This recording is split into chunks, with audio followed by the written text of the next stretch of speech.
Bonjour et bienvenue dans cette nouvelle vidéo d'explication pour un nouveau chapitre d'histoire, le chapitre 7, affirmation et mise en œuvre du projet européen. Alors dit autrement, on va s'intéresser dans ce chapitre au début de l'Union européenne. En fait, ce chapitre c'est en histoire comment s'est créée l'Union européenne. Euh, alors, juste, vous vous dites peut-être, bah, on a fait 2 chapitres d'histoire à la suite. Oui, parce que d'une part, en fait, on a besoin de ce chapitre-là euh, avant de pouvoir faire un autre chapitre de géographie qui portera lui aussi sur l'Union européenne. Donc, il faut qu'on sache comment l'Union européenne s'est créée avant de l'étudier en géographie. Et d'autre part, bah, tout simplement, il y a plus de chapitres d'histoire, donc bah, des fois, il y a 2 chapitres d'histoire qui se suivent. Voilà, donc fin de la parenthèse, donc on reprend. Donc comme je le disais, il va s'agir ici d'expliquer comment s'est créé, pourquoi aussi s'est créée l'Union européenne.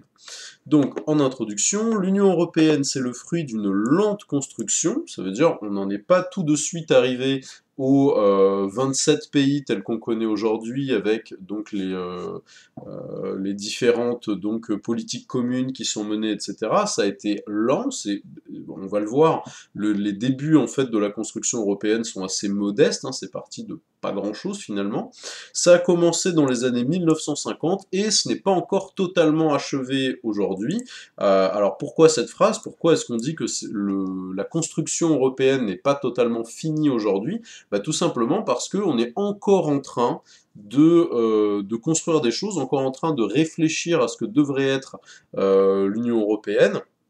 Donc il y a encore des choses qui se créent, il y a des pays qui continuent à demander l'adhésion à l'Union européenne, au contraire il y a des pays qui en sortent, avec l'exemple du Royaume-Uni. Donc l'Union européenne, et ça on en reparlera en géographie, c'est pas quelque chose de figé, qui bouge pas, c'est au contraire donc une construction qui est encore en train d'évoluer aujourd'hui. D'accord? Donc les questions clés qu'on va se poser, c'est celle-là. Pourquoi les Européens ont-ils voulu s'unir? Alors ça on va en parler dans un instant à peine. Et quels sont les fondements de l'Union européenne? Ça veut dire tout simplement d'où ça vient, comment est-ce que tout ça s'est créé. Alors, on va commencer avec le grand 1, une volonté de paix durable. Alors, je fais juste une toute petite parenthèse, ce chapitre ne devrait pas être trop long, mais par contre, il faudra sûrement que vous y reveniez plusieurs fois, puisqu'il y a quelques petites choses qui vont être un petit peu techniques. Pas forcément très dures, mais un petit peu techniques. Voilà. Donc, une volonté de paix durable. Donc, on prend le document 1, page 126, et on va se poser un peu la question, mais alors, pourquoi est-ce qu'on a eu, donc, dans les années 50, la volonté d'unir les pays européens? Alors, on va, s'il veut bien l'afficher, regarder cette affiche-là. Donc c'est une affiche qui date de 1979 et on va essayer de la comprendre ensemble. Donc cette affiche a été créée à l'occasion de la première élection du Parlement européen au suffrage universel direct. Donc c'est pour des élections européennes, hein, pour simplifier. Les institutions de l'Union européenne, on les verra très rapidement, mais plus tard. Donc on a 2 personnes ici qui vont voter pour les élections de l'Union européenne, et ici on a d'autres personnages et on remarque qu'ils sont en train d'applaudir. Ces personnages, prenaient quelques secondes pour essayer de comprendre qui c'est. Donc, si on regarde, on voit que c'est des soldats, donc ça je pense que vous l'avez remarqué, et ici, si vous regardez bien, je vais remettre un tout petit peu de zoom, voilà.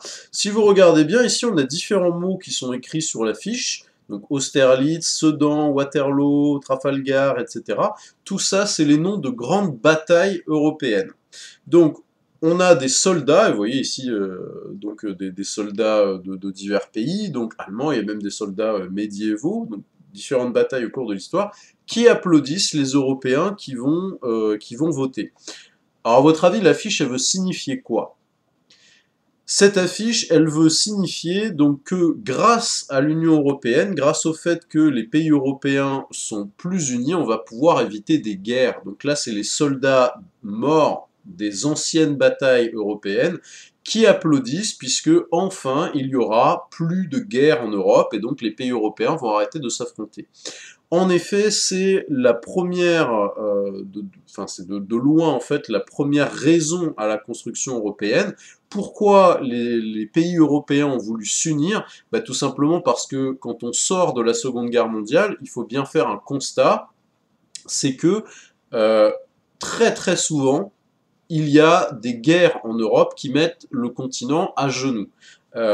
Si on fait un historique rapide, 1870, guerre franco-prussienne. 1914-1918, donc finalement pas très longtemps après, Première Guerre mondiale. Là aussi, l'origine de la guerre, bien qu'elle soit mondiale, est européenne. Ensuite, quelques années plus tard, 1939-1945, Seconde Guerre mondiale.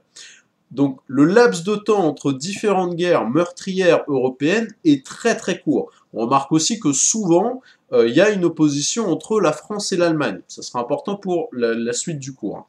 Mais donc, à la fin de la Seconde Guerre mondiale, on se dit, enfin les pays européens se disent, c'est pas possible, il faut faire quelque chose, parce que là, tous les 30 ou 40 ans, il y a une guerre meurtrière sur notre continent, qui à chaque fois, et on l'a déjà étudié hein, quand on a vu les chapitres précédents, qui à chaque fois, encore une fois, met l'économie à genoux. Quand on sort de la guerre, tout est détruit, l'économie entière est à refaire, il y a des millions de morts, on ne peut pas continuer comme ça. Il va falloir qu'on trouve un moyen pour arrêter ce cycle infernal des guerres entre les pays européens. Donc, ça, c'est la première chose. Donc vous l'avez ici, au sortir, donc à la fin de la Seconde Guerre mondiale, certains pays d'Europe de l'Ouest décident de s'unir. Alors pas de panique, on va voir comment plus tard. Le but est de créer une solidarité entre les pays européens, ça veut dire que arriver à faire en sorte que les pays européens s'entendent entre eux, travaillent entre eux, et que petit à petit on dépasse les vieilles haines, puisque souvent il y avait, on va en reparler dans un instant, il y avait des rancunes. Rappelez-vous qu'en fait les Allemands à la fin de la Première Guerre mondiale voulaient se venger des Français qui les avaient vaincus pendant la Première Guerre mondiale. Pendant la Première Guerre mondiale, c'était le contraire. C'est les Français qui avaient l'idée, et on en avait parlé, de la revanche. Les Français voulaient se venger des Allemands qui les avaient battus pendant la guerre franco-prussienne de 1870. Donc l'idée, c'est d'arriver de dépasser ça, d'arriver à dépasser en fait tel pays européen veut se venger de tel pays européen, donc il attend rien qu'un prétexte pour lui faire la guerre. Il faut arriver à dépasser tout ça, à faire en sorte que les pays européens s'entendent entre eux, travaillent ensemble, bref, soient solidaires les uns des autres, pour éviter de futurs conflits et garantir une paix durable en Europe, qu'enfin, encore une fois, on sorte de ce cycle de guerre qui affaiblit à chaque fois l'Europe. Rappelez-vous que avant la Première Guerre mondiale, les pays européens étaient dominants à l'échelle du monde, étaient les plus grandes puissances mondiales. Après la Première Guerre mondiale, l'Europe est énormément affaiblie et les États-Unis commencent à devenir la première puissance mondiale. Et après la Seconde Guerre mondiale, là, clairement, l'Europe est à genoux et les deux plus grandes puissances donc, sont l'URSS et les États-Unis. Donc à chaque fois, les guerres affaiblissent aussi le continent européen. Il y a une deuxième raison à la construction européenne. Deuxième raison qui est un tout petit peu moins évidente. Alors là, je vais vous montrer un autre document. Alors normalement, je l'ai préparé. L'idée, c'est aussi de s'unir en tant que pays européen pour être plus fort à l'échelle du monde dans le contexte de la guerre froide. Donc ici, vous avez un document, encore une fois, c'est un document d'un ancien manuel, hein, vous ne l'avez pas dans le vôtre. Hein. Donc les États-Unis d'Europe. Alors, aujourd'hui, on a abandonné cette appellation, mais au début, c'était l'idée de faire en Europe, un peu comme aux États-Unis, bref, d'unir les pays européens. Donc les États-Unis d'Europe, ici, c'est à comprendre comme l'alliance des pays européens.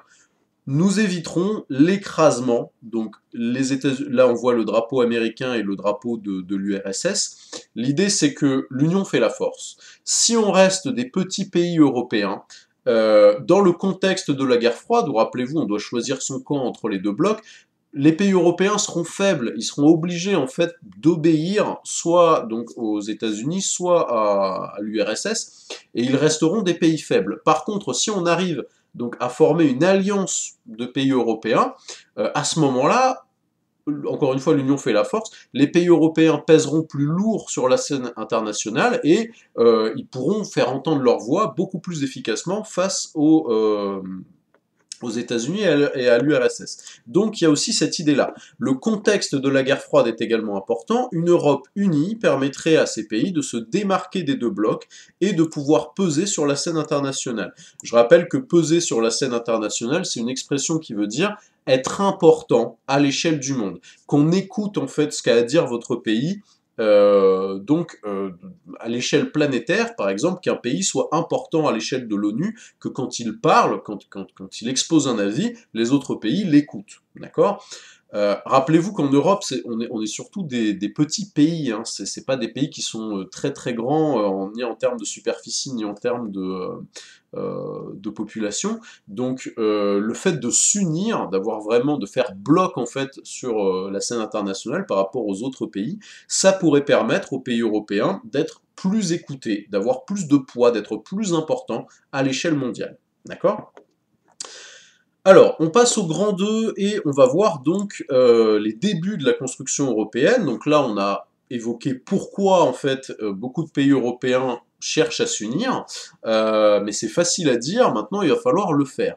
Alors avant de démarrer en fait cette partie, j'en ai déjà un tout petit peu parlé, mais je rappelle le contexte, on va commencer à parler de ça donc, en 1951, la Seconde Guerre mondiale vient à peine de se terminer, et c'est très facile à dire qu'on cherche à unir les pays européens, mais dans les faits, il y a encore beaucoup de haine, on peut dire ça clairement, hein, entre les pays européens. Par exemple, les Français ont encore une haine assez poussée vis-à-vis des Allemands, et inversement, il y a d'autres pays comme ça qui ne s'entendent pas. La partie semble loin d'être gagnée pour les hommes politiques qui cherchent à unir en fait donc les pays européens. Alors, comment commence la création européenne? On va le voir que ça commence avec une idée assez modeste, mais très maligne, qui est la CECA. Alors, on va voir ce que c'est. Donc, on va prendre le document à page 130. Encore une fois, c'est un document que vous n'avez pas, puisque il n'y a rien là-dessus dans votre manuel à vous, c'est dans un ancien manuel. Alors, je prends le document en question. Voilà. Donc, ici, on a, je vais baisser un peu pour que vous voyez mieux, donc ici, c'est ce document-là qu'on regarde. On a donc l'extrait d'une lettre qui a été écrite par Robert Schuman. Robert Schuman, c'est quelqu'un qui est considéré comme un des pères de l'Europe, c'est-à-dire un de ceux qui ont commencé en fait la construction européenne. Donc Robert Schuman, c'est le ministre français des Affaires étrangères, et il écrit au chancelier allemand, Konrad Adenauer. L'idée, c'est d'essayer de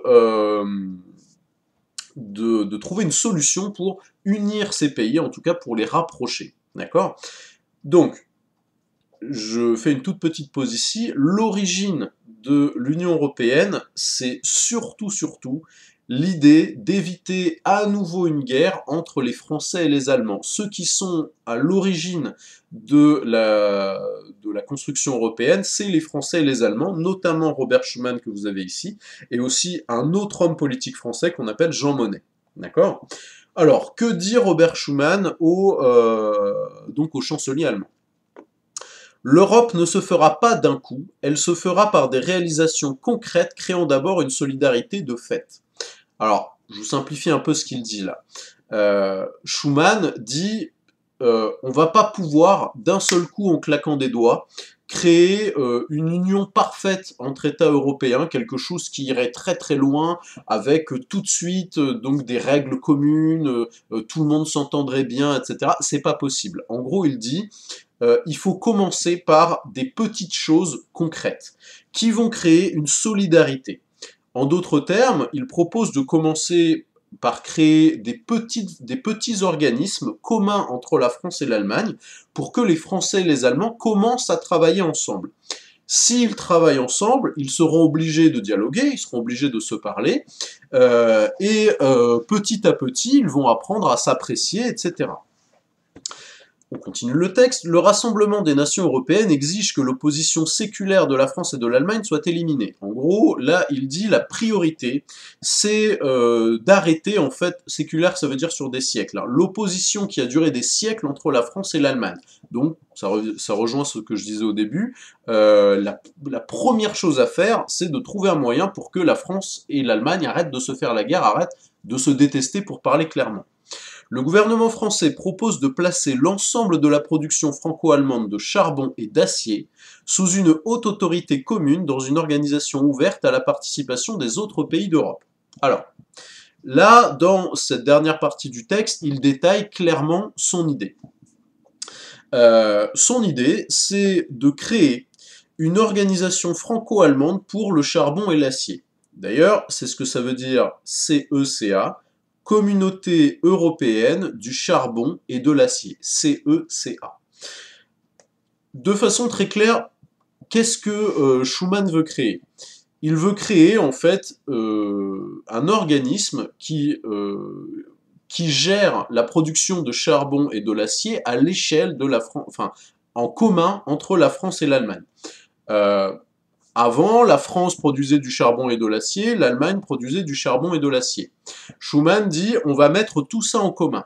On va mettre donc nos deux productions en commun, on va produire ensemble, on va vendre ensemble, on va aussi mettre en commun nos savoir-faire, donc les mineurs, ceux qui vont extraire le charbon, français et allemands vont pouvoir se partager ce qu'ils savent, leur façon de faire, peut-être on va aussi pouvoir partager des outils. Encore une fois, l'idée c'est de travailler ensemble. Et là où Schuman est malin, c'est qu'il n'a pas choisi le charbon et l'acier au hasard. Réfléchissons un tout petit peu. Le charbon, à cette époque-là, c'est quoi? C'est encore la principale source d'énergie.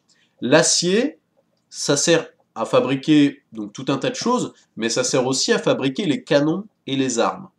Donc l'idée de mettre la production de charbon et d'acier en commun, ça rend presque impossible en fait une guerre entre la France et l'Allemagne. Pourquoi? Si la production de charbon et d'acier est faite en commun, si l'Allemagne commence à récupérer de l'acier pour fabriquer des canons, des armes, la France va s'en apercevoir tout de suite. Et inversement, le charbon c'est pareil. On a besoin d'énormément de charbon pour l'industrie de guerre. Si l'un ou l'autre pays commence à prendre un peu dans les réserves, l'autre pays, vu que tout ça c'est commun, va s'en rendre compte immédiatement, et donc la guerre sera impossible, puisqu'il va s'opposer en fait à ce que donc le pays récupère ces ressources-là.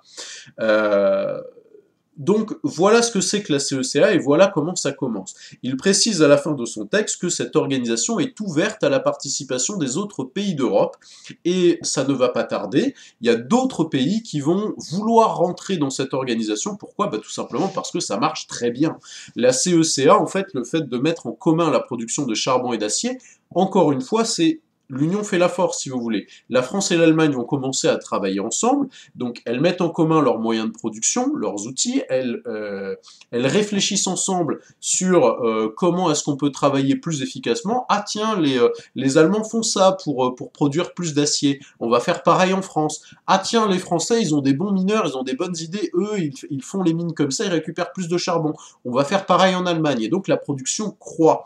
Vu qu'on produit de plus grosses quantités, parce que bah, on est à 2, on va aussi pouvoir baisser les prix, donc on vend plus, c'est intéressant. Donc, il y a rapidement d'autres pays d'Europe qui vont vouloir participer à la CECA, le Luxembourg, la Belgique, les Pays-Bas et d'autres encore, et donc rapidement la CECA s'étend. Alors, on repasse sur le cours. Donc, j'ai résumé, vous voyez que c'est assez court. Hein. En 1951, 6 pays d'Europe de l'Ouest, donc l'Allemagne, la France, l'Italie, la Belgique, les Pays-Bas et le Luxembourg, créent la CECA. La CECA, c'est la Communauté européenne du charbon et de l'acier. À l'initiative, ça veut dire sur l'idée de Robert Schuman et Jean Monnet, qui sont deux hommes politiques français. Son objectif premier, c'est de rapprocher la France et l'Allemagne pour éviter un autre conflit. Donc ça, c'est vraiment le but de base. Le but, c'est empêcher la France et l'Allemagne de se refaire la guerre, en les faisant travailler ensemble, encore une fois, et en mettant en commun des ressources qui sont indispensables pour faire la guerre, donc l'acier et le charbon. Donc, la CECA, c'est une organisation qui gère la production de charbon et d'acier en commun. Encore une fois, on travaille ensemble pour produire le charbon et l'acier. Les 4 autres pays ont été invités à participer par la suite, donc à part la France et l'Allemagne, l'Italie, la Belgique, les Pays-Bas et le Luxembourg sont arrivés plus tard. D'accord? Donc, la CECA, encore une fois, c'est quelque chose qui va très très bien fonctionner et les pays européens qui en font partie sont ravis, ils s'enrichissent, ça fonctionne bien, puisqu'encore une fois, l'union fait la force, et plus on produit de grosses quantités, ça on l'a déjà vu dans d'autres chapitres, plus on peut baisser les prix et plus on est compétitif sur le marché. Donc ça fonctionne très bien. Et en 1957, et même un peu avant, beaucoup de pays qui font partie de la CECA vont se dire, mais pourquoi est-ce qu'on se limite au charbon et à l'acier? Ça fonctionne tellement bien, en fait, notre organisation. On s'enrichit, on travaille ensemble, etc. C'est quelque chose qui fonctionne très bien. Pourquoi est-ce qu'on n'élargirait pas, au lieu de juste se cantonner au charbon et à l'acier, on n'a qu'à ouvrir à d'autres produits et faire plus de commerce entre nous? Donc, là aussi, on va prendre la page, le document 2, page 133, mais vous voyez que c'est l'ancien manuel, donc vous ne l'avez pas. Là, pour cette partie-là, vous pouvez vous contenter d'écouter et de lire les documents sur la vidéo. Donc, je prends la page 133, là voilà.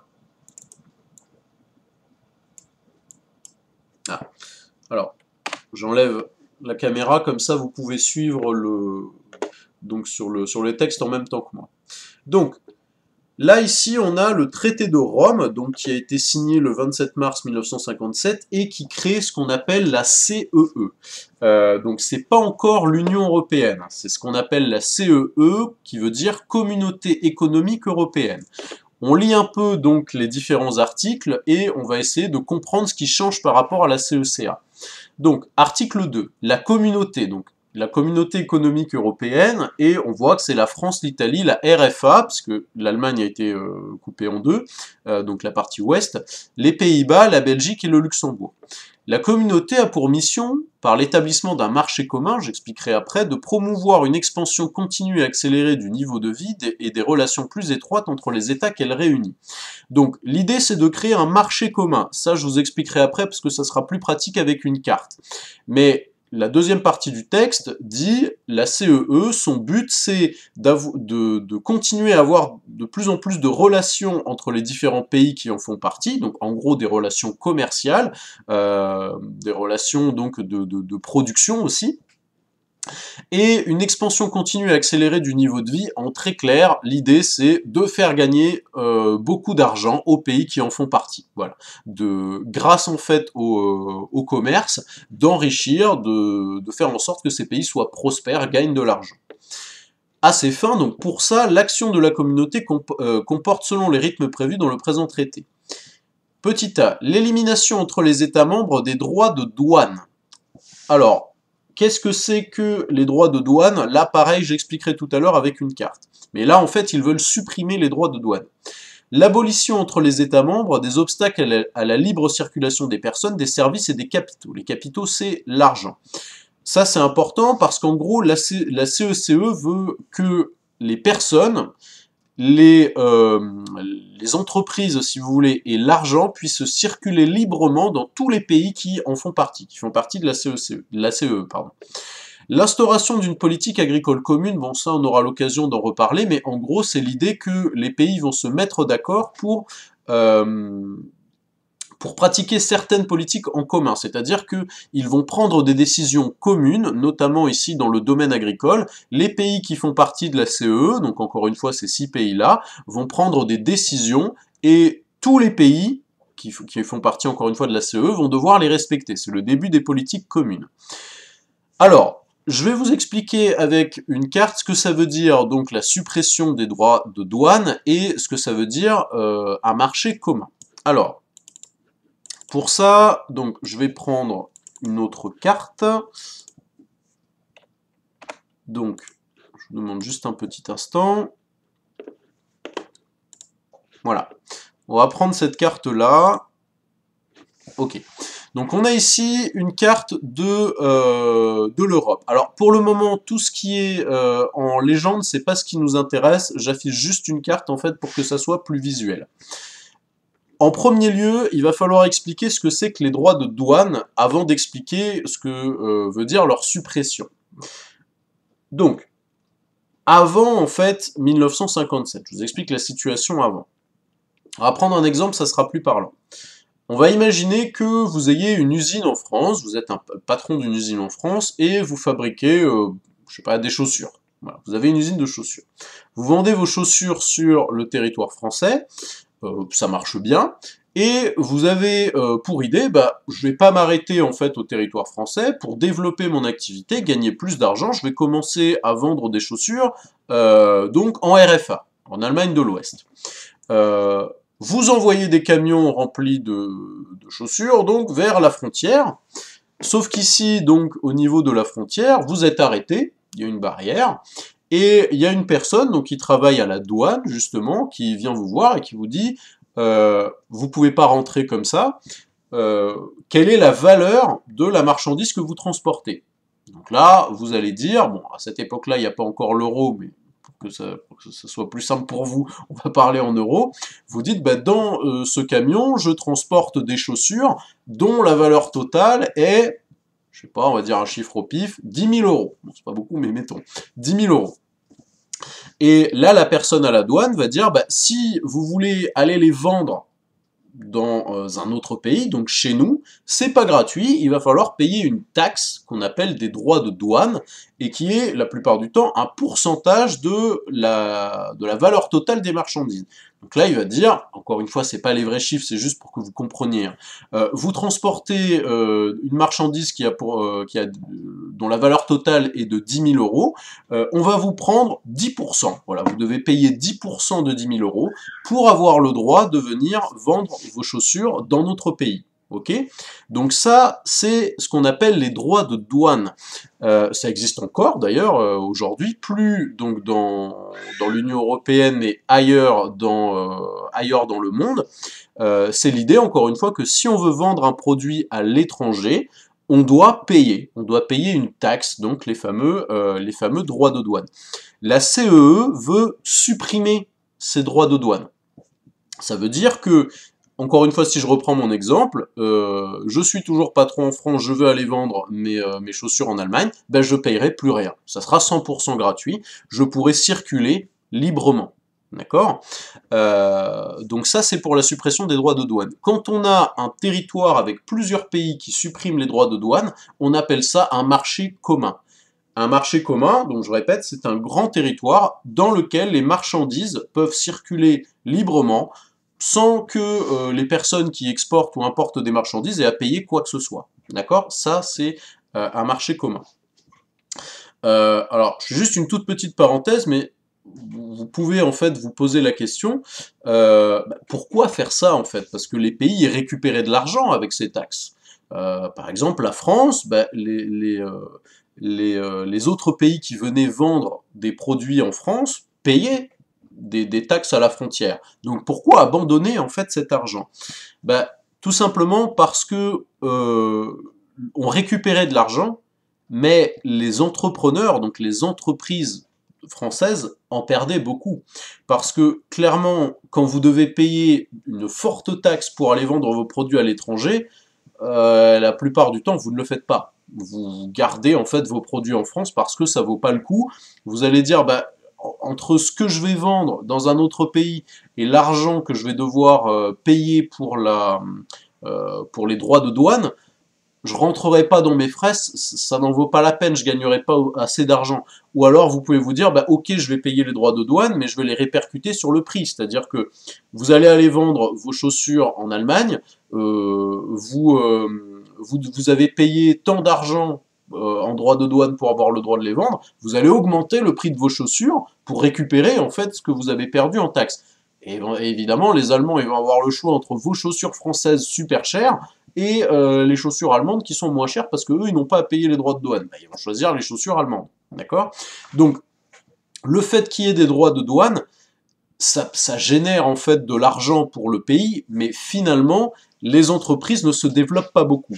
Le pari en fait avec la suppression de ces droits de douane, c'est de dire, ok, on va un peu perdre de l'argent parce qu'on n'aura plus les droits de douane, mais nos entreprises vont énormément se développer Par exemple, les entreprises françaises vont pouvoir aller faire du commerce donc en Allemagne, en Belgique, aux Pays-Bas, en Italie sans droit de douane. Ils vont vendre plus de produits, ils vont s'enrichir et on les taxera après. Ça veut dire on va toujours prendre des impôts sur les sociétés, mais ces sociétés seront beaucoup plus riches et donc finalement, même le pays sera gagnant en fait. L'idée c'est que tout le monde soit gagnant, les sociétés qui vont se développer et les pays qui continueront à récupérer de l'argent pas sous forme de droits de douane, mais en taxant les sociétés qui de toute façon, enfin les entreprises qui de toute façon gagnaient beaucoup d'argent avec le commerce entre les différents pays. Voilà.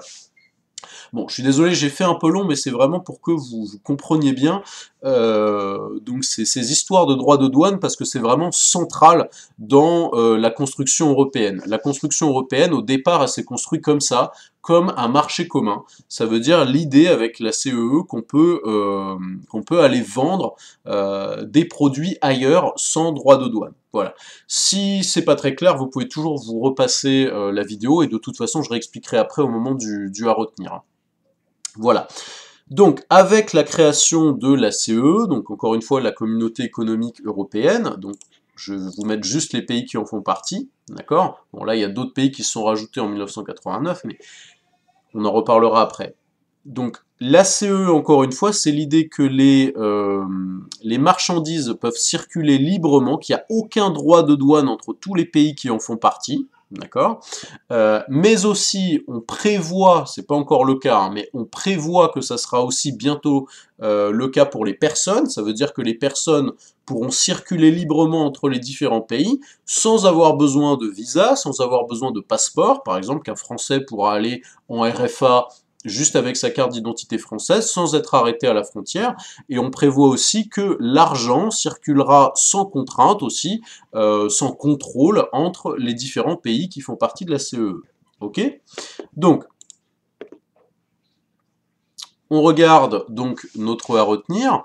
En 1957, les 6 pays qui forment la CECA souhaitent aller plus loin dans la coopération. Donc là, c'est l'idée, encore une fois, que la CECA marche très très bien, les pays s'enrichissent beaucoup. Ces 6 pays se disent, pourquoi ne faire que du charbon et de l'acier? Ça marche tellement bien, en fait, quand on travaille ensemble, on va élargir et on va faire plus ensemble. En 1957, il signe le traité de Rome, donc un traité c'est comme un contrat si vous voulez signer entre plusieurs pays, qui fonde ce qu'on appelle la Communauté économique européenne, qui est abrégée en CEE. Donc la CEE, ça va beaucoup plus loin que la CECA. C'est un marché commun qui prévoit la libre circulation des hommes, des capitaux, donc les capitaux c'est l'argent, hein, et des marchandises entre les pays membres, avec à terme une suppression totale des droits de douane entre ces pays. Alors, la CEE, elle prévoit des choses, c'est-à-dire, elle ne le fait pas forcément tout de suite, mais il y a déjà l'idée. D'accord? L'idée, par exemple, que les personnes pourront plus tard circuler librement, on est en train d'y réfléchir. D'accord? Ce qui est créé avec la CEE, c'est un marché commun où on peut, pour le moment, vendre des produits sans droit de douane. D'accord? Petit c, le premier élargissement, et là on prend le document 1, page 128 de votre manuel, donc j'y suis. Donc, pour rappel, au début, les pays qui créent la CEE, c'est les mêmes que ceux qui faisaient partie de la CECA, donc France, RFA, donc l'Allemagne de l'Ouest, Pays-Bas, Belgique et Italie.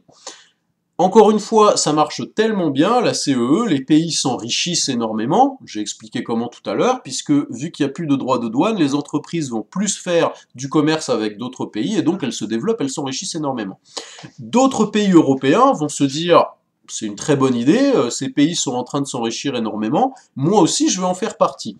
Et donc, en bleu foncé, là, c'est la seule chose que j'ai affichée sur la carte, vous avez les pays qui en font partie en 1989, on remarque qu'il y a d'autres pays qui se sont ajoutés. Le Danemark, le Royaume-Uni, l'Irlande, l'Espagne, le Portugal, et la Grèce.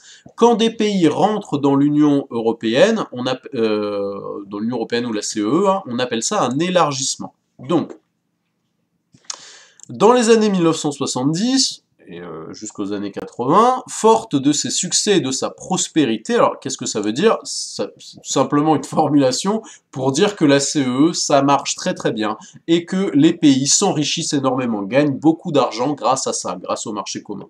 Donc, encore une fois, vu que ça marche très bien, d'autres pays ont envie d'en faire partie.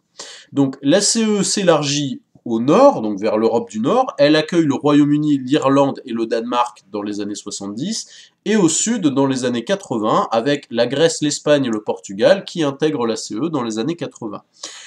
Jusqu'aux années 80, on remarque donc, je vous remets la carte, que c'est encore une alliance de pays d'Europe de l'Ouest. D'accord? Donc finalement, jusqu'aux années 80, c'est des pays qui se ressemblent, qui ont le même système de fonctionnement, qui ont à peu près le même niveau de richesse, donc c'est un ensemble assez homogène de pays d'Europe de l'Ouest. Ok ? Grand 3, la création et l'approfondissement de l'Union européenne, donc de 1992 à nos jours. Je répète ce que je dis d'habitude sur les vidéos, au risque de radoter, hein. N'essayez pas de faire tout d'un coup, faites des pauses. Je vous laisse le temps, en fait, dans un chapitre. Je vous laisse le temps de travailler ça sur une semaine, voire sur certains chapitres, en fonction du temps aussi que j'ai, moi, de tourner les vidéos, 10 jours. Donc, n'essayez pas de tout faire en 2 heures de votre temps, faites une pause, encore une fois. Là, vous êtes arrivé jusque-là, c'est déjà beaucoup d'informations. Vous mettez en pause, vous regardez donc à combien de temps vous en êtes sur la vidéo, vous y revenez demain ou après-demain, et encore une fois, avant de passer au grand 3, vous relirez le grand 1, grand 2, vous vérifiez que vous avez compris, et vous passez au grand 3. Ok? Donc, moi j'enchaîne, mais je considère que vous avez fait cette pause-là, et que vous avez revu donc, ce qu'il y avait avant. Donc, grand 3, la création et l'approfondissement de l'Union européenne. Grand A, la création de l'Union européenne en 1992, et on va regarder les documents pages 130 et 131. Alors, voilà, donc, l'Union européenne, c'est aller encore plus loin que la CE, d'accord? La CE, c'était un grand marché commun. Là, en 1992, on va signer un traité qui s'appelle le traité de Maastricht, du nom de la ville où il a été signé. Et ce traité prévoit d'autres choses pour que les pays qui en font partie aillent encore plus loin dans la coopération. Les objectifs du traité de Maastricht. Les chefs d'État des 12 pays membres de la CE sont désireux de renforcer le caractère démocratique et l'efficacité du fonctionnement des institutions. Donc, en gros, ils veulent aller encore plus loin, comme je le disais, travailler toujours plus ensemble. Résolus à renforcer leur économie, donc à gagner encore plus d'argent en travaillant ensemble, et à établir une union économique et monétaire, ça c'est nouveau, comportant conformément aux dispositions du présent traité une monnaie unique et stable, déterminés à promouvoir le progrès économique et social au sein de leur peuple. Donc, bon, il y a beaucoup de choses que j'expliquerai plus tard, mais déjà, il y a l'idée que l'Union européenne, c'est aussi la mise en place d'une monnaie unique. Cette monnaie, évidemment, vous voyez de quoi il s'agit, c'est l'euro. Avant l'euro, chaque pays avait donc sa propre monnaie, mais pour le commerce, ça posait problème. Pourquoi? Parce qu'à chaque fois, il fallait changer la monnaie. Par exemple, en France, il y avait le franc, en Allemagne, il y avait le Deutschmark. Quand on voulait faire du commerce, bah, il fallait sans arrêt se dire, alors, vos prix sont en Deutschmark, en France, ça fait combien? Il faut qu'on change la monnaie, etc. Bon, c'était compliqué. L'idée d'avoir une monnaie unique, c'est évidemment de faciliter énormément le commerce et les échanges entre les pays. On avance. Résolu à mettre en œuvre une politique étrangère et de sécurité commune. Là, ça veut dire aussi que les différents pays qui vont faire partie de l'Union européenne vont réfléchir ensemble à des politiques communes. En gros, ils vont prendre des décisions ensemble qui avant étaient uniquement prises par les pays. D'accord ? Par exemple, pour la politique étrangère, les pays européens qui font partie de l'Union européenne se disent oui, on va essayer de se mettre d'accord et de parler d'une seule voix. C'est-à-dire, au lieu d'avoir d'un côté, à l'ONU, l'avis de la France, l'avis du Luxembourg, l'avis de l'Allemagne, l'avis de l'Italie, etc., on va se mettre d'accord et il y aura un avis, l'avis de l'Union européenne. Cet avis sera plus écouté, puisque, bah, encore une fois, l'Union fait la force, l'avis de l'Union européenne, ça sera l'avis de plusieurs pays d'Europe, plutôt que l'avis de plein de petits pays différents qui ne sont pas forcément d'accord entre eux. D'accord? Donc il y a cette idée-là, arriver à parler d'une seule voix sur la scène internationale, arriver à se mettre d'accord pour être plus écouté, plus puissant. D'accord? Qui pourrait conduire, donc là c'est l'idée pour plus tard, à une défense commune, donc peut-être créer une armée européenne, mais là même aujourd'hui on n'y est pas encore, même s'il y a des choses qui se font, il y a encore les armées nationales. Donc je passe pour la suite. Voilà, donc ces pays ont décidé d'instituer une Union européenne. Donc à partir de 1992 et du traité de Maastricht, on passe de la CEE à l'Union européenne. Pour le dire plus simplement, en 1992, la CEE se transforme en Union européenne. D'accord? L'Union européenne, c'est l'évolution de la CEE. On va plus loin. Alors, pourquoi on va plus loin? D'une part, parce qu'on a la création d'une monnaie unique, donc l'euro, qui va être adoptée presque partout sur le territoire de l'Union européenne, mais ça, je rentre pas trop dans les détails, on verra ça en géographie, donc il y aura un chapitre de géographie sur l'Union européenne. Donc cette monnaie, comme je le disais, elle va être mise en circulation entre 2001 et 2002, et elle a surtout pour but de favoriser en fait les échanges économiques, de favoriser le commerce entre les pays européens, de faire en sorte que le commerce soit encore plus pratique, qu'on n'ait pas à changer la monnaie à chaque fois. D'accord ? Il va y avoir aussi une autre nouveauté donc avec l'Union européenne, c'est la création d'une citoyenneté européenne. Alors, je vais pas trop développer parce que ça, on l'a déjà fait en EMC, on a déjà vu ensemble en fait ce que ça change d'avoir une citoyenneté européenne. Donc là, c'est vraiment des révisions. Hein. Donc, toute personne ayant la nationalité d'un État membre a la nationalité européenne. Ça veut dire que par exemple un Français, quelqu'un qui a la nationalité française, il est automatiquement européen. Quels sont les droits des citoyens européens? Le droit de circuler et de séjourner, donc d'habiter librement sur le territoire des États membres. Ça veut dire que les citoyens européens ont le droit d'aller où bon leur semble dans tous les pays qui font partie de l'Union européenne, sans contrôle aux frontières et simplement avec leur carte d'identité. Tout citoyen de l'Union résidant dans un État membre a le droit de participer aux élections municipales dans l'État membre où il réside. Donc ça, on a déjà expliqué. Par exemple, un Italien qui vient habiter à Paris, il est italien. En tant que citoyen européen, il a le droit de voter pour les élections municipales de Paris. D'accord ? Tout citoyen de l'Union européenne a aussi le droit de participer aux élections du Parlement européen. Le Parlement européen, c'est donc un ensemble de députés européens qui vont pouvoir donc faire ce qu'on appelle des directives, des lois européennes, des lois que vont devoir respecter tous les pays qui font partie de l'Union européenne. Donc, on voit là aussi qu'on renforce en fait les institutions de l'Union européenne. On a comme ça donc un parlement et on va pas forcément tout voir. Je vais juste vous montrer un autre document, mais rapidement. Voilà. On a d'autres institutions en fait qui se mettent en place. Alors tout ça n'est pas à retenir. Hein. Je vous le montre juste pour que vous sachiez un peu comment fonctionne l'Union européenne, mais voilà, on ne vous interrogera pas là-dessus. Donc on a le Conseil européen. Le Conseil européen, c'est les chefs d'État et de gouvernement, donc les présidents, si vous voulez, qui peuvent se rencontrer pour discuter, qui vont fixer les grandes orientations, donc les grandes lignes, les grandes idées de la politique européenne. Ensuite, on a la Commission européenne avec des commissaires qui, eux, vont parler pour l'Europe en tant que tout. Ils ne représentent pas leur pays, ils parlent pour l'Union européenne en soi. D'accord ? Ils vont pouvoir proposer des lois, et donc ensuite on va avoir le Parlement européen avec 751 députés qui sont élus pour eux voter ces lois, et le Conseil de l'Union européenne avec des ministres qui vont pouvoir discuter dans des domaines variés. D'accord ? Encore une fois, tout ça, on passe très vite dessus parce qu'on ne vous le demandera pas vraiment. Nous, ce qu'il faut retenir, c'est surtout l'existence du Parlement européen, parce que c'est là-dessus que portent les élections européennes. Donc, on élit les députés du Parlement européen, et eux vont pouvoir voter en fait les directives, les lois, donc à l'échelle de l'Union européenne. D'accord?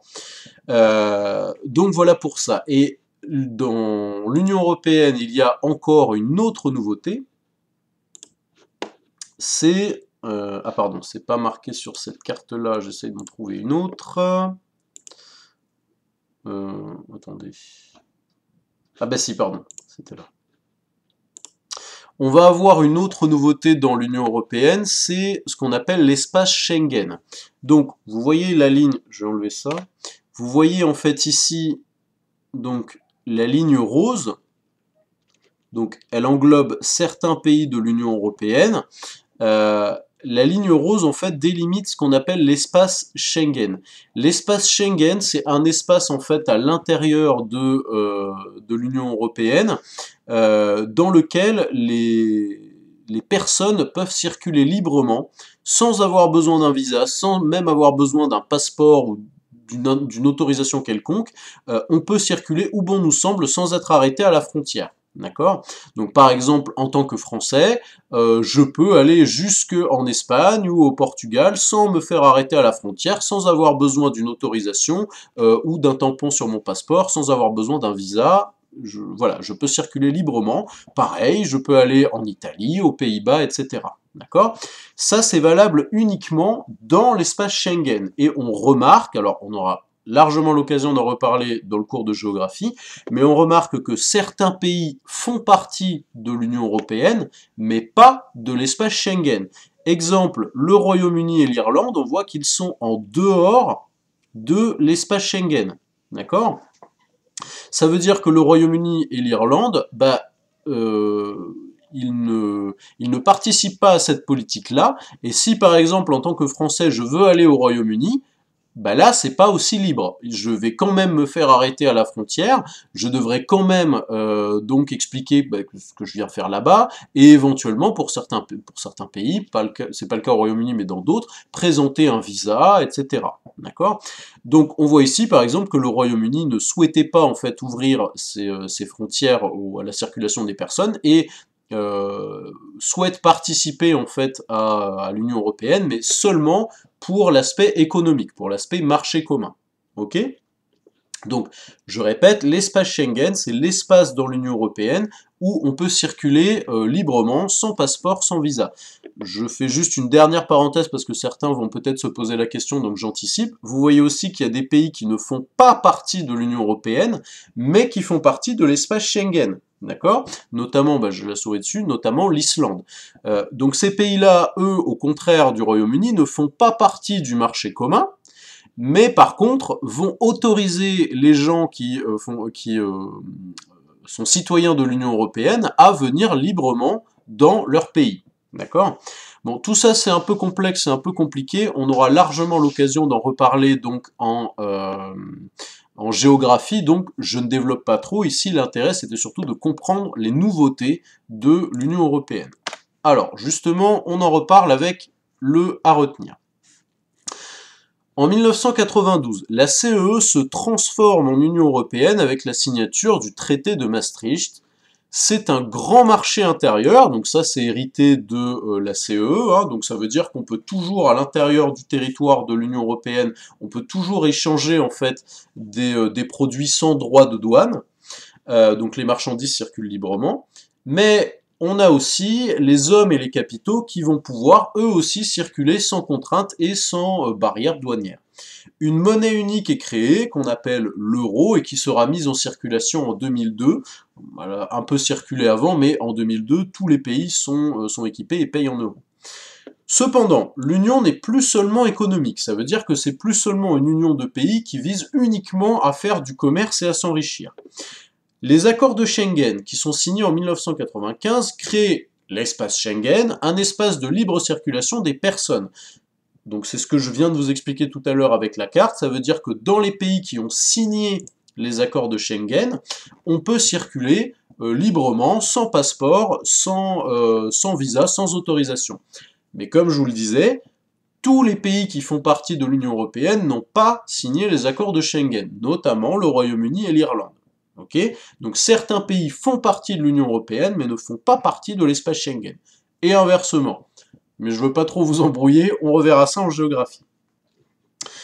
La citoyenneté européenne est créée, donc là, vous revoyez en fait le cours de MC sur la citoyenneté, donc je vous ai fait le rappel tout à l'heure, la citoyenneté européenne donne des droits, comme le droit de voter aux élections du Parlement européen, le droit de voter aux élections municipales dans un pays donc qui n'est pas le nôtre, par exemple si je suis français, je déménage à Lisbonne, j'ai le droit de voter pour les élections du maire de Lisbonne, d'accord?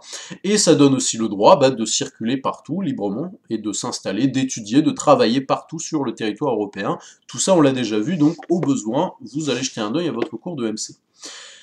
Enfin, donc ça j'en ai pas parlé mais je vais vous expliquer maintenant, l'adhésion aux valeurs démocratiques est affirmée avec la Charte européenne des droits fondamentaux. Donc ça veut dire que tous les pays de l'Union européenne s'engagent à respecter donc les principaux droits de l'homme en signant donc une Charte européenne des droits fondamentaux, c'est-à-dire un texte en fait dans lequel ils s'engagent à toujours faire respecter les principales libertés et les principaux droits de l'homme et du citoyen. D'accord ?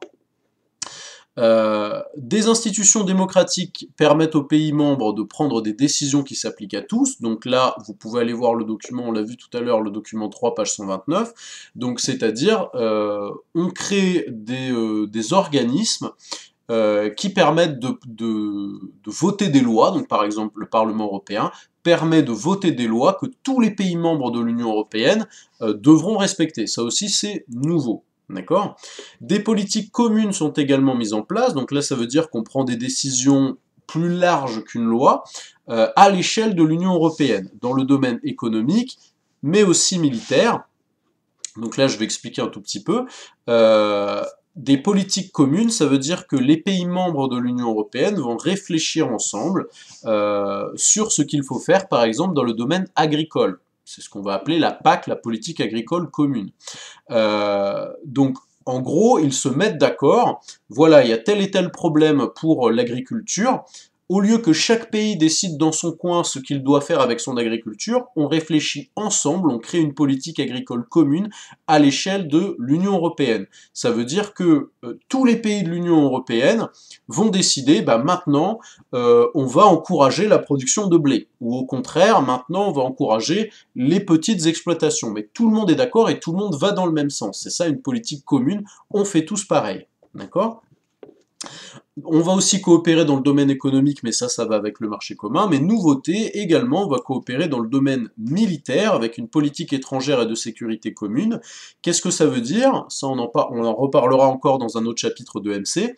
Ça veut dire que les pays européens vont se mettre d'accord, donc ça je l'ai déjà dit, non seulement pour parler d'une seule voix à l'ONU, au lieu que chaque petit pays ait son avis, on va dire, voilà, ça c'est l'avis de l'Union européenne, donc vous devez le prendre en compte parce que à l'intérieur de l'Union européenne, il y a beaucoup de pays importants. Et aussi, on va pouvoir agir dans le monde militairement ensemble. Ça veut dire que au lieu d'envoyer son armée, au lieu que la France, par exemple, envoie uniquement son armée régler un problème ailleurs dans le monde, là, pareil, on va discuter à l'échelle de l'Union européenne, et c'est les pays membres de l'Union européenne qui enverront leur armée, qui enverront un ensemble de soldats européens pour régler le problème. Par exemple, on va envoyer des Français, des Italiens, des Espagnols, donc régler le problème au lieu de seulement les Français ou seulement les Espagnols. D'accord ? Donc on agit militairement ensemble. On va aussi pouvoir se partager donc des équipements, par exemple des bateaux, etc.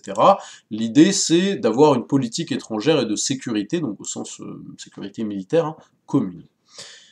Grand B, le second élargissement, on va reprendre le document 2, page 128, donc c'est celui-là, et on va voir en fait que d'autres pays donc, vont intégrer l'Union européenne petit à petit.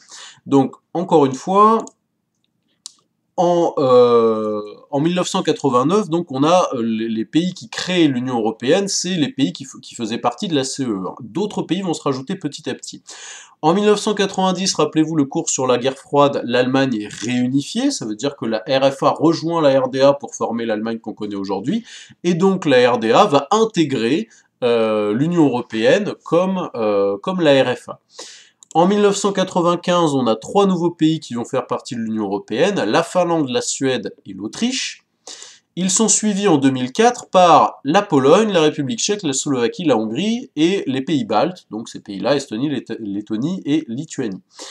Alors, en 2004, c'est intéressant parce que c'est des pays d'Europe de l'Est qui rejoignent l'Union Européenne. J'ai déjà dit qu'en fait, pendant très longtemps, la CE et l'Union Européenne, c'est resté une union de pays de l'Ouest, c'est-à-dire des pays qui se ressemblent assez, culturellement parlant, et qui ont un niveau de richesse à peu près similaire.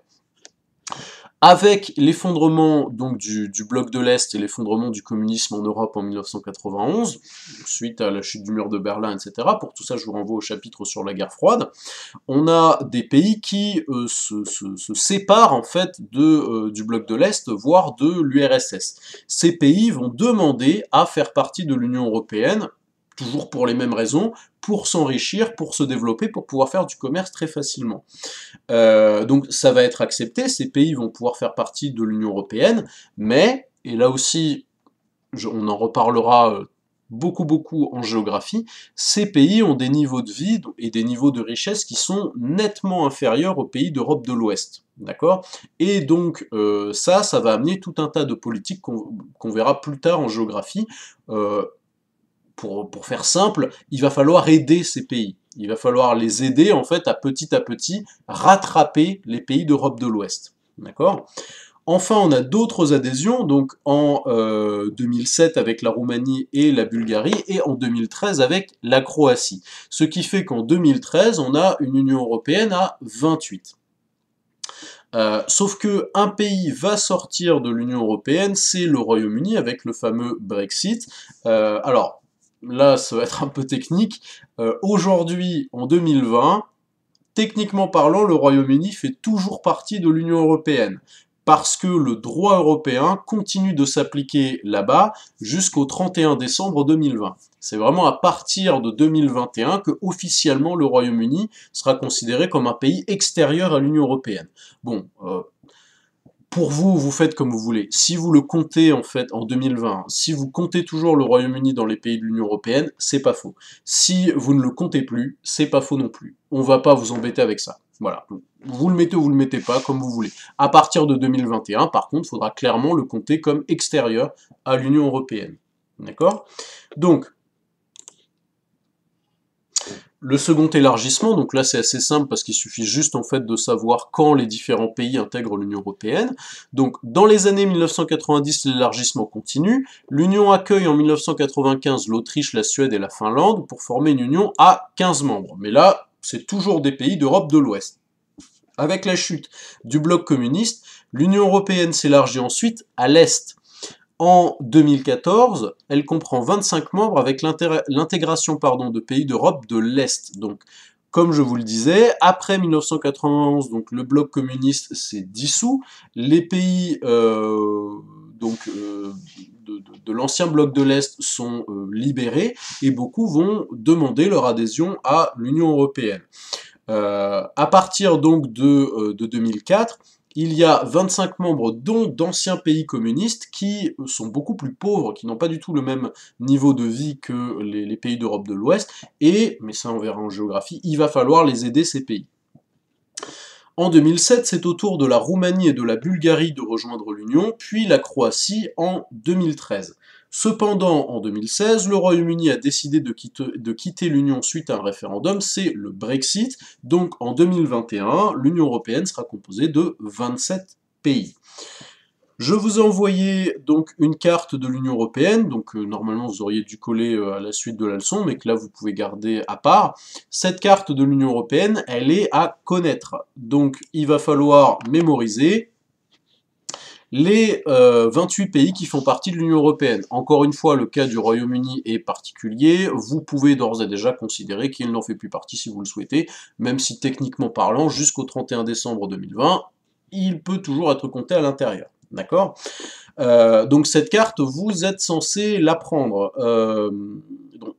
Pour vous rassurer, dites-vous qu'il y a quand même beaucoup de pays que vous connaissez déjà. La plupart des pays qui vous posent problème, c'est surtout les pays d'Europe de l'Est. Bah, il faut les apprendre, hein. De toute façon, ça fera partie aussi de votre culture générale. Faites aussi attention aux pays qui ne font pas partie de l'Union Européenne. Par exemple, si on vous demande de colorier une carte des pays qui font partie de l'Union Européenne, faites attention à la Suisse. La Suisse ne fait pas partie de l'Union Européenne. D'accord? Donc, voilà pour la carte. En conclusion, la coopération, donc le fait de travailler ensemble, et l'union des pays européens leur a permis de se développer économiquement. Ça veut dire que cette union a permis aux pays qui font partie de l'Union européenne d'être prospères au niveau économique, ça a permis aux entreprises de grandir en faisant du commerce avec les autres pays sans droit de douane, et ça a aussi permis de gagner beaucoup d'argent, et donc à l'Union européenne de prospérer, voilà, aux entreprises de gagner de l'argent. Elle a également su garantir une paix durable entre les peuples européens depuis plus de 50 ans. Alors ça, rappelez-vous, en fait, le début de la leçon, c'était l'objectif premier de l'Union européenne. Avant même l'idée de prospérité, de gagner de l'argent et de développement économique, il y avait l'idée d'empêcher une nouvelle guerre entre les pays européens. De ce point de vue-là, c'est une franche réussite, puisque depuis la création de l'Union européenne, il n'y a plus eu de guerre, donc en Europe. Alors, bon, je me rends compte qu'il n'y a plus de guerre, si, sauf la guerre en ex-Yougoslavie, mais ces pays ne faisaient pas partie de l'Union Européenne à ce moment-là. Vous comprendrez de quoi je parle dans encore un autre chapitre d'histoire qui viendra plus tard, qui s'intéressera donc au monde après la guerre froide. Mais pour les pays qui en font partie, il n'y a plus de guerre, donc il n'y a plus de guerre entre la France et l'Allemagne, par exemple, ou entre les pays d'Europe de l'Ouest, donc depuis la création de la CECA, depuis les années 50. Cependant, cette construction ne se fait pas sans difficulté et sans débat entre les États membres, donc ça c'est aussi pour rappeler que il ne faut pas considérer que l'Union Européenne c'est quelque chose qui va de soi, il y a beaucoup de discussions, c'est très difficile de mettre les pays d'accord, d'autant plus qu'ils sont très nombreux, hein, il y a 27 pays maintenant, il faut qu'ils arrivent à s'entendre pour continuer à créer des choses, pour continuer à prendre des décisions, et plus il y a de pays à l'intérieur de l'Union, plus c'est compliqué de se mettre d'accord. Voilà. Donc souvent, il y a des débats, les pays européens ne sont pas d'accord sur ce qu'il faut faire, est-ce qu'il faut aller plus loin, est-ce qu'il faut s'arrêter là, etc. Souvent, les discussions sont très compliquées. L'Union européenne, c'est aussi quelque chose qui fait débat au sein même des populations respectives. Ça veut dire que certains Français, ou certains Italiens, certains Portugais, etc., sont très heureux de faire partie de l'Union européenne. Pour d'autres, c'est une mauvaise chose parce que l'Union européenne impose des choses donc aux différents pays. Les populations elles-mêmes ne sont pas forcément d'accord sur ce qu'il faudrait faire avec l'Union européenne, voire est-ce qu'il faudrait y rester, la quitter, etc. Il n'y a qu'à voir au Royaume-Uni où la question du Brexit a fait énormément débat et a créé énormément d'opposition dans la population entre les pro-Brexit et les anti-Brexit.